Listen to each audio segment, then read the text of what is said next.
alihi wa sahbihi ajma'in. Terima kasih saudara pengacara majlis yang saya hormati Datuk Dr. Syamuddin Yaakob, Puan Sri Diah, seterusnya tuan-tuan dan puan-puan, tetamu-tetamu yang hadir pada pagi ini. Terima kasih. Juga daripada Sabah ni ada tetamu kita khas datang dari Sabah. Ya, terima kasih kerana sudi datang. Alhamdulillah, terima kasih pada pihak grup buku Karang Kraft kerana sudi menerbitkan, mengedarkan buku kita yang pertama bersama dengan grup, iaitu Tuhan menguji kita, Tuhan sedang menguji kita. Dan saya rasa buku ni sangat istimewa. Saya dimaklumkan telah dicetak sebanyak 12 kali cetakan, dan di sini ditulis terjual lebih 100,000 naskah. Alhamdulillah. Saya pergi ke mana pun orang sebut tentang dua benda. Pertama, orang sebut tentang kalau ada jodoh, dan Tuhan menguji kita. Ini dua benda yang jadi tagline saya lah. Yang pertamanya kalau ada jodoh, KDJ, dan satu lagi Tuhan menguji kita. Dan ini pula cukup hanya Allah. Ini adalah yang terbaru.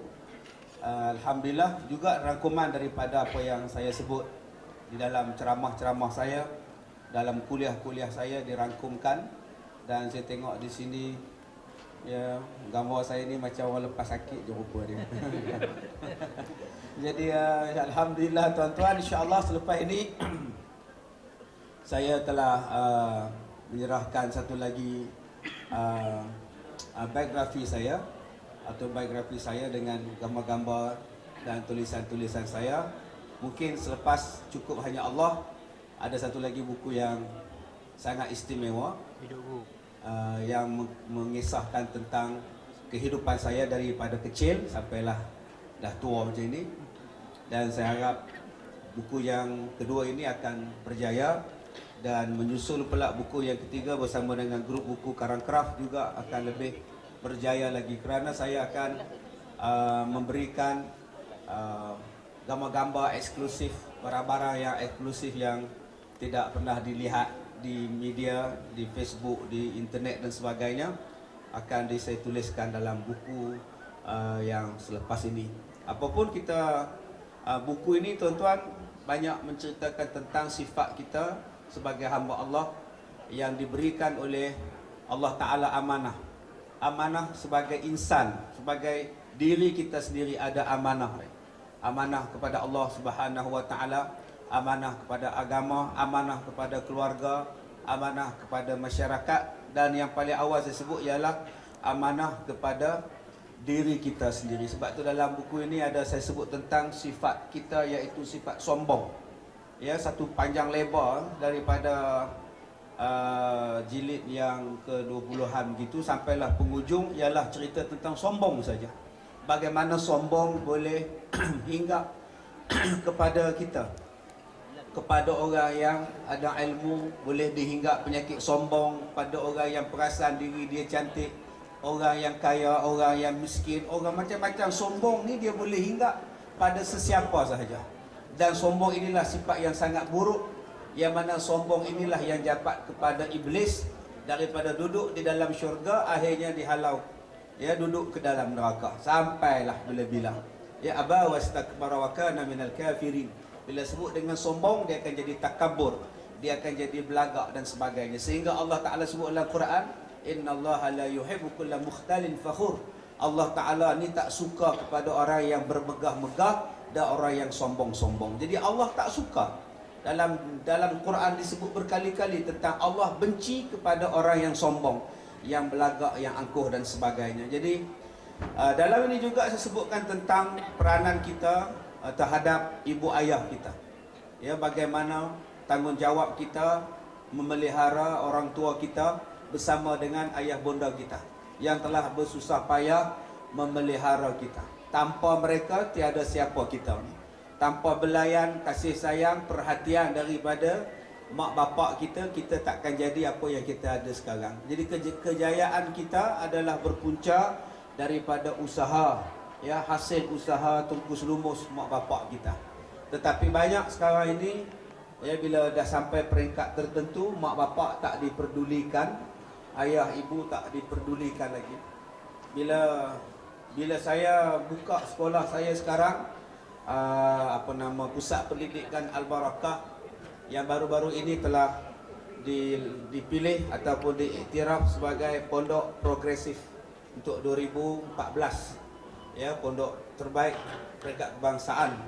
Jadi bila saya buka sekolah pondok ini, baru saya tahu, ya, mungkin selama ini saya hanya dengar, mungkin saya jumpa 1-2 kes tentang anak-anak yang tidak mau memelihara mak bapak. Tapi bila saya buka pondok ni tuan-tuan, memang saya jumpa sungguh. Boleh kata tiap bulan, tiap minggu saya jumpa anak-anak yang lepas tangan, tak nak bela mak, ya, tak nak bela bapak. Malah ada pelajar pondok saya yang dah 5 tahun, anak-anak dia tak datang tengok. 5 tahun, raya pun tak datang, puasa pun tak datang, sakit pun tak datang, apa pun tak datang. Dan yang lebih saya rasa sedih dan terkilan, bila mak dia cakap, kalau dia mati, ustaz, jangan bagi tahu anak-anak saya. Saya tak nak anak-anak tahu saya mati. Jadi ini sampai satu perasaan mak ni dah kecewa. Sampai tak nak dah jumpa anak-anak. Dah 5 tahun. 5 tahun hantar mak ke sekolah, dan sampai sekarang tak tengok. Mak sakit ke, mak masuk hospital ke. Kita pula ambil orang Indonesia, upah dia pula jaga mak dia. Basuh berak mak dia, lap mak dia, mandikan mak dia, suap mak dia. Telefon tak angkat, hantar mesej pun tak jawab, tak balas balik, tak reply balik. Jadi entahlah tuan-tuan, macam mana kita nak hidup bahagia dalam dunia kalau orang yang begitu penting dalam hidup pun kita sia-siakan. Entah macam mana kita nak bahagia dalam kubur. Orang yang begitu penting dalam hidup kita, mak bapak pun kita tak peduli. Entah macam mana kita nak masuk syurga, sedangkan Nabi kata al-jannatu tahta aqdamil ummahat, syurga ini di bawah telapak kaki ibu. Macam mana nak masuk syurga dengan mak bantah, dengan mak derhaka? Saya tak boleh, tuan-tuan. Sebab itu ada satu kes, satu warga mas, warga pondok ini meninggal. Dan bila meninggal, bila dah nak ke bumi mak dia, baru anak dia datang. 3 tahun tak datang. Kita telefon tak angkat, kita hantar mesej, kita kata mak awak dah meninggal, akan kebumikan sekian-sekian. Dia balas balik, tolong tunggu saya. Saya cakap tak payah tunggu, menyemak je. Masa hidup tak nak datang, masa sakit tak nak ziarah, masa meninggal pandai pula dia minta kita supaya tahan, jangan dikebumikan mayat dia. Dia nak jumpa dulu mak dia. Nak jumpa nak buat apa, tuan-tuan? Minta maaf dah tak boleh, ya, minta ampun dah tak boleh, dah terlambat. Apa lagi yang boleh dibuat? Yang boleh dibuat, saya ke bumi je lah. Bila dia sampai ke kubur, dia marah saya. Kenapa ustaz tanamkan? Saya kata tunggu saya, tak bayar. Selama 3 tahun mak awak tunggu, awak tak datang. Apa saya mak awak pula tunggu awak pula?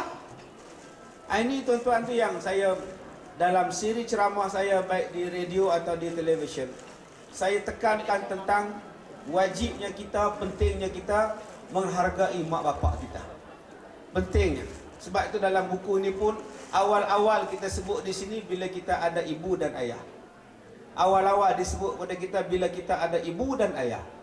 Dan yang ketiga, tuan-tuan, kita sebut juga di sini tentang kasih sayang kepada suami isteri. Taatlah suami, peliharalah isteri, dan peliharalah anak-anak. Kita bercakap tentang, dalam dunia ini orang bercakap tentang pekerjaan. Kalau sebut tentang swasta, setengah orang faham dulu kalau kerja kilang, kerja swasta, dia rasa berat. Nak terima menantu kalau kerja kilang pun rasa berat sangat. Tapi kalau datang tu kerjaan, cepat dia terima. Pasal apa? Pasal dia faham kerjaan ni ada pencen. Dia kerja dia nak cari pencen, Ya, kadang-kadang suaminya tak kerja kerajaan, isteri kerja kerajaan. Bila suami dia kata berhenti kerja, awak duduk je di rumah, jaga anak-anak kita, jaga anak-anak. Isteri kata tak payah, nanti saya tua, saya ada pencen. Kalau saya berhenti kerja, nanti awak kena buang kerja, apa saya nak makan? Kalau awak mati, pencen saya ada lagi. Mak dia pun marah, bapak pun marah. Kamu yang ikut cakap lagi kamu. Nanti kamu nak pencen, senang kata dia, ada pencen. Itu pencen dalam dunia. Ya, banyak orang mencari pencen dalam dunia, tetapi dia tidak mencari pencen di dalam kubur. Cuba tengok orang yang pencen sekarang, duduk di rumah, tiap-tiap bulan dapat pencen. Kenapa pakcik dapat pencen? Pakcik dulu pesara cikgu, pakcik dulu pesara jabatan itu, kementerian ini. Sekarang pakcik dah pencen, tiap-tiap bulan pakcik dapat pencen. Pakcik tak payah kerja dapat pencen, dapat gaji, dapat. Pasal pakcik pernah buat kerja dulu, pakcik pencen. Sekarang imbuhan dapat tiap-tiap bulan. Alhamdulillah. Tapi kita lupa untuk mencari pencen ibadat, pencen kubur. Apa dia makna pencen kubur? Pencen kubur ialah tak payah semayang lagi bila duduk dalam kubur. Tak payah lagi baca Quran, tak payah lagi buat umrah, tak payah lagi pergi masjid. Duduk rehat-rehat dalam kubur. Duduk tenang-tenang dalam kubur. Duduk elok-elok dalam kubur. Pahala sampai, pahala sampai. Terang kubur, cerah kubur, luas kubur, nikmat kubur, tak ada siapa ganggu. Yang ini dipanggil sebagai pencen kubur. Bagaimana nak dapat pencen kubur? Yang ni juga saya sentuhkan dalam buku kita. Nak dapat pencen kubur kan ada 3. Malah ada hadis sebut ada 7 nak dapat pencen kubur. Pertamanya wakaf. Pertamanya sedekah. Tiap-tiap kali kita sedekah sampai kita mati tahu berapa puluh tahun, pahala daripada wakaf sedekah masih lagi sampai. Sedekatun jariyah. Kita buat masjid, buat sekolah, buat surau, buat tempat pengajian, masih lagi dapat pahala.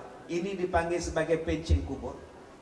Tiap-tiap minggu bagi RM2 apa masalah dekat masjid. Bagi RM100 buat wakaf apa masalah. Yang tu yang akan dapat pahala. Yang kedua, pencen kubur datang daripada mana? Ilmu yang dimanfaatkan. Tuan-tuan sekarang ni duduk di grup Karang Keras. Grup buku Karang Keras ni berlambak-lambak tuan-tuan. Macam-macam grup dia. Ini dikira sebagai ilmu yang dimanfaatkan. Tuan-tuan sebagai penerbit, tuan-tuan sebagai penulis, tuan-tuan sebagai editor, tuan-tuan sebagai penyunting. Tuan-tuan menerbitkan buku yang memberi manfaat kepada orang. Selama mana buku tadi memberi manfaat kepada yang membaca, tuan-tuan dah mati dah, tuan-tuan tetap dapat pahala. Ini nama dia pencen kubur. Memanglah tuan-tuan tak ada pencen daripada Karang Kerap. Dah habis je lah, aku dah 60 balik kampung je lah. Tak ada pencen, tak ada, kata dia. Tapi jangan lupa, pencen itu akan dapat dalam kubur. Ini yang orang tak nampak. Dia rajin menulis, dia rajin menyunting. Dia ambil ayat Quran sana, ambil hadis Nabi sini, dia ambil ini, dia bagi pada orang beli, orang baca bacaan dia, orang beramal dengan tulisan dia, dia dapat pahala. Bukan setakat yang menulis, yang terlibat. Bukan kata yang terlibat di sini abang-abang kita ni yang duduk di luar tu. Ustaz Kazim di dalam, Ustaz Kazim di dalam, dengan dia pun dapat pahala tau. Sebab ilmu yang bermanfaat, ilmu yang dimanfaatkan. Jadi kita berusaha tambah sekarang tuan-tuan, ilmu yang cukup bermanfaat boleh disebarkan dengan begitu meluas. Zaman sekarang zaman orang mampu membeli buku. Zaman sekarang zaman orang mengutamakan pembacaan. Jadi lagi tuan-tuan dapat pahala yang banyak. Tetapi pahala itu tak nampak sekarang. Tunggu di dalam kubur baru dapat pencen pahala. Yang tu lebih berkekalan. Yang ketiga, pencen kubur apa dia? Anak-anak yang saleh dan salehah. Juga saya sentuh di sini. Anak-anak yang saleh dan salehah. Jangan jemu didik anak, jangan malas beranak. Ni akak-akak ni malas beranak, udahlah ustaz, 2 orang pun cukup. Kalau suami saya nak anak, dia lah beranak ustaz. Saya dah pencen, kata dia. Jangan merungut ada anak, jangan letih bila sebut didik anak, jangan. Ini adalah harta kita. Harta emas kita tinggal. Handphone kita tinggal. Rumah tangga kita tinggal. Apa benda harta pun kita tinggal. Tapi anak adalah harta yang sejati. Jangan duk banggalah dengan pinggan, pirek, kelorok, blender, pemanggang ajaib. Bangga benar dapat pemanggang ajaib. Tapi kita tak sayang anak kita. Banyak orang yang marah pada anak dia, ambil pensel, ambil pen, dia lukis je dinding. Anak umur 2 tahun setengah, dia contoh-contoh, pampur anak. Habis kotor dinding mama. Sekarang mama sayang dinding ke sayang anak? Nama pembudak, biasalah dia contoh lantak lah. Adik, Conteng lah dinding ni. Sini semua whiteboard adik, conteng lah. Tapi dia rotan anak dia, ya Allah, menggigil-gigil anak dia. Habis wallpaper mama. Aku holkan kamu kan, kata dia. Ada orang yang marah pada anak dia sebab conteng, karakkan kereta, calakan kereta bapak. Dia rotan. Noah macam mana budak 4 tahun. Balik mama kita kat papa. Papa pula sambung. Dia sepak je pula anak. Kamu sayang anak ke sayang kereta? Kereta ni tuan-tuan, kalau tak nak cala, duduk dalam muzium. Duduk dalam muzium, duduk elok-elok, sedang buat pameran. Duduk dalam bilik tidur, tak ada siapa nak cala kan. Nama pun kenderaan itu ialah hamba kita. Tetapi anak ini adalah harta. Harta dibelai, harta dijaga, harta disayang. Dididik sebab dia akan menjadikan kepada kita pembawa, penyampai, pencen kepada kita di dalam kubur.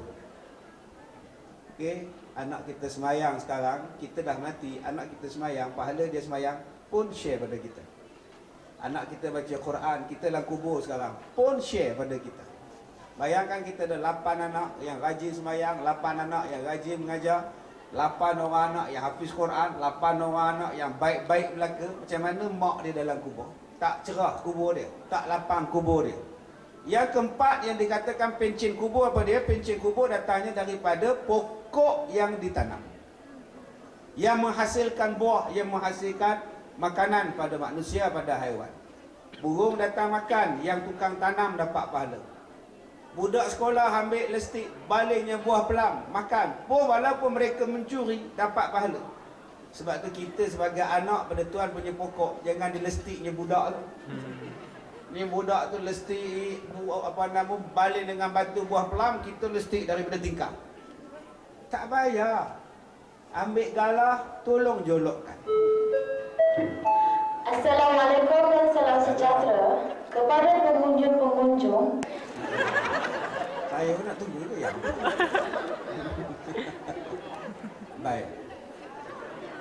Jadi pokok yang ditanam menghasilkan buah, ada orang datang makan, tak payahlah kita marah. Ambil galah, jolok bagi kat dia orang. Lari budak-budak tu, jangan lari. Tu pakcik bawa galah, aku nak tolong jolokkan, datang sini. Tapi kita dengan buat mempelam tu, ya Allah, bergaduh satu kampung. Sedangkan kalaulah dia makan, arwah mak bapak kita dalam kubur dapat manfaat. Sebab itu pencen dia. Lepas ni tuan-tuan sedekah banyak-banyak. Yang ada durian, yang ada rambutan di kampung, itu adalah hasil tanaman opah kita, tok wan kita. Sedekah lah. Kita duduk di Kuala Lumpur, takkan nak balik ambil buah durian. Nu jauh di Kedah tu, ngantul minyak berapa, sedekah lah. Pesan dengan Pak Long, Pak Long, sedekah lah kat orang masjid. Sini pun banyak durian. Saya beli kat Maidin je Pak Long. Dah selesai. Yang kelima yang dikatakan pencen kubur ialah membina pondok untuk orang berteduh. Membina wakaf untuk orang berteduh, tunggu bas, tunggu teksi, tunggu siapa-siapa sajalah tuan-tuan. Hatta wakaf kenopi letak di kubur tempat Tok Imam baca telkin, dia wakafkan kenopi yang bergerak pun dia dapat pahala. Yang ketujuh yang dikatakan pencen yang berdalam kubur ni pun dapat pencen lagi ialah orang yang membuat terusan, orang yang membuat parit, buat longkang, buat jalan. Setiap kali parit dia tadi mengalirkan sungai-sungai, mengalirkan air masuk ke dalam ladang orang, masuk ke bendang orang, masuk kepada pusat-pusat penempatan penebatan banjir. Tak banjir sebab ada longkang dia. Maka orang macam ini pun masih lagi dapat pencen di dalam kubur. Ini nama dia 7 pencen yang Rasulullah sebut yang kita kena rebut. Jadi benda-benda ini juga saya sentuh dalam buku ini. Pencen kubur yang ketiga iaitu anak-anak yang soleh dan salihah. Dan yang keempat, perkara yang keempat yang disebut dalam buku Cukup Hanya Allah ini ialah suami kita, isteri kita. Satu benda yang kadang-kadang kita jarang perhatikan, kita jarang ambil kisah. Ya, banyak orang tak ambil kisah dengan suami dia. Awal-awal je ambil kisah. Dah lama-lama kahwin, pandai-pandai lah dah tua. Kamu tak masak nasi ke laki kamu ke beda? Dah tua mak oi, pandai-pandai dia lah. Kamu tak tengok ke bini kamu Din, tak payah mak, dia tiap hari tengok jemu dah mak. Ini satu benda yang macam mana kita nak rangsang balik. Makin lama makin seronok, makin lama makin rindu. Ajak balik cinta. Cinta balik dengan isteri, bercinta balik dengan suami, lagi seronok. Ya, ingat balik zaman-zaman dulu bercinta tak ada handphone. Mana ada SMS. Dulu semuanya bercinta guna surat. Buka-buka surat, batuk dulu. Habuk dengan bedak. Oh, dia bedak. Cubalah sekarang abang-abang yang dah veteran di sini hantar surat pada isteri dengan bedak. Bedak MME. Ada lagi ke sekarang ni? Tak apa, bedak kutikura. Boh sini, bom. Ingat balik dulu-dulu kan seronok. Cinta balik dengan isteri akam. Kak Ne. Seronoknya. Tapi masalah kita sekarang dah tak ada macam itu. Duduk sekali, dah jarang. Tengok televisyen sekali, dah jarang. Datang PWTC tengok buku pegang sekali pun dah jarang. Tu yang saya sebut berkali-kali dalam ceramah saya. Apa salahnya bawa isteri naik dalam troli, letak dalam troli, tolak dia dekat Giant. Ya Allah. Semua orang ambil gambar tau. Duk bersila isteri dalam troli. Ni kadang-kadang kita dah tak buat, tapi dengan orang lain kita layan. Kita keluar makan dengan orang lain, kita belanja makan dengan orang lain. Dengan isteri kita tak belanja, dengan suami kita tak belanja. Yang ni yang kita ubah balik. Saya dalam buku ni saya sebut supaya kita refresh balik kasih sayang kita, percintaan kita dengan isteri kita. Orang tanya, Ustaz ni sekali keluar 3-4 hari tak rindu ke? Pak saya keluar banyak hari telah rindu lah. Contohnya gitulah, hari Khamis saya di Finas, di Finas Ulu Kelang, ya, filem dan Islam. Tuan-tuan boleh datang di Finas di Ulu Kelang jam 9 malam. Tajuk dia bagus. Saya bercakap kepada semua pengarah-pengarah filem, penulis-penulis skrip filem dan drama. Masa ini kita nak sentuh pada dia orang. Buat filem yang faedah. Jangan buat filem hantu tak habis-habis. Buat filem yang bagi orang terkesan, bagi orang berfikir. Bukan sampai filem habis-habis tengok filem balik rumah tak ada apa-apa. Habis hari Jumaat saya pergi Sandakan. Hari Sabtu saya pergi Sandakan. Malam Sabtu, malam Minggu saya di Gopeng. Hari Ahad saya di Sungai Buloh. Bila balik rumah? Hari Isnin. Hari Isnin baru balik rumah. Sebab itu orang tua-tua pesan, kalau sayang pada isteri, tinggalkan. Betul ya tuan-tuan? Bila tinggal selalu, ya Allah, rindu gila. Ingat gila. Orang gila pun tak ingat macam itu. Jadi tuan-tuan, perasaan itu kena ada. Perasaan kasih sayang itu kena ada. Kadang-kadang kita tak pedulikan, sehinggalah dia mati, sehinggalah dia meninggal, baru kita menyesal. Banyak orang macam itu. Ya, masa dia hidup, kita tak nak memenuhi harapan dia. Ya, orang perempuan ni tuan-tuan kadang-kadang dia pegang, dia belek. Nak beli, dia fikirkan anak. Nak beli, dia fikirkan suami dia. Tapi dia pegang. Cantik abang kan? Cantik sangat baju ni. Pergi jalan tawang, dia tengok jubah. Cantiknya bang. Tengok bunga dia bang. Cantik. Kita tujuan datang sini kita beli kurma kan.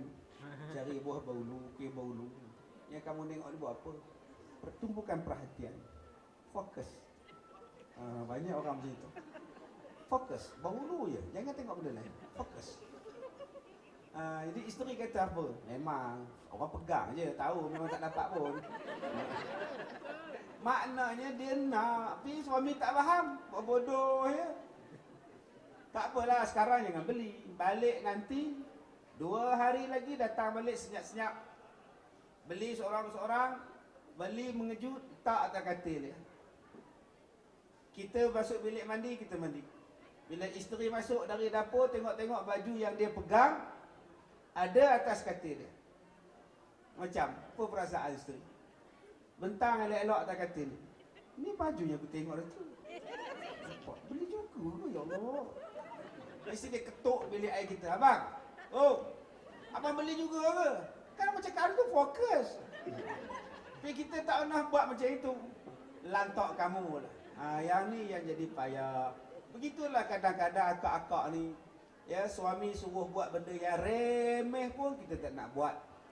Ya, bukannya suruh masak je tak nak buat. Abang, kita makan di luar lah abang. Buat apa nak masak-masak, boring lah abang, makan di luar lah. Kita pun jatuh anak air abang tahu tu. Nak suruh masak bubur kacang je, tak nak. Abang pergi beli kedai, banyak bubur jual di kedai. Balik daripada itulah suami dia aksiden, langgar basikal fiksi. Mati suami dia. Datang polis. Pak Mat tempel melanggar dengan motorkar, kata dia. Ini bubur dia, kami jumpa dalam raga motor dia. Pak Mat tempel ada di hospital. Tak ada menyesal, tuan-tuan. Kerana angkara bubur itulah suami dia mati. Kalaulah dia masak, selesai masalah. Puas hati kalau suami dia makan. Sekarang nak masak dah tak boleh, nak makan dah tak boleh, suami dah innalillah. Siapa yang makan bubur lepas itu? Tok Imam. Tok Imam, Tok Ziad, Tok Bilal, Jumaat masjid 40 orang buat tahlil. 3 malam bubur je. Apa pasal bubur je Tok Imam? Tahu lah. Aku malam esok aku tak datang lah, kata dia. Dah cirit aku makan bubur je. Masa hidup tak nak buat, masa mati baru kita sibuk nak buat. Jadi tuan-tuan, kita hargai waktu mereka hidup, kita sayang waktu mereka hidup, baik mak, baik anak, baik isteri kita, baik suami kita, baik bapa kita. Jaga elok-elok 5 ni. Kalau mereka meninggalkan kita, atau kalau kita meninggalkan mereka terlebih dahulu, kita akan puas hati dan kita takkan menyesal. Dan tuan-tuan, saya ucapkan terima kasih kepada Cik Sufian, terima kasih kepada Datuk, terima kasih kepada semua grup buku Karang Kraft yang sudi menerbitkan buku saya yang kedua bersama dengan grup buku Karang Kraft. Dulu Tuhan menguji kita dan sekarang kita buat hanya cukup hanya Allah. Alhamdulillah, mudah-mudahan kerjasama ini dapat diteruskan dan dapat membuahkan hasil yang bermanfaat untuk rakyat Malaysia. Saya dapat tahu buku ni juga Tuhan menguji kita bukan setakat di Malaysia, di Brunei dan di Singapura juga mendapat sambutan yang sangat menggalakkan. Jadi saya ucapkan tahniah pada semua, terima kasih. Dan saya rasa sekadar itu saja. Sekian, wabillahi taufik wal hidayah. Assalamualaikum warahmatullahi wabarakatuh.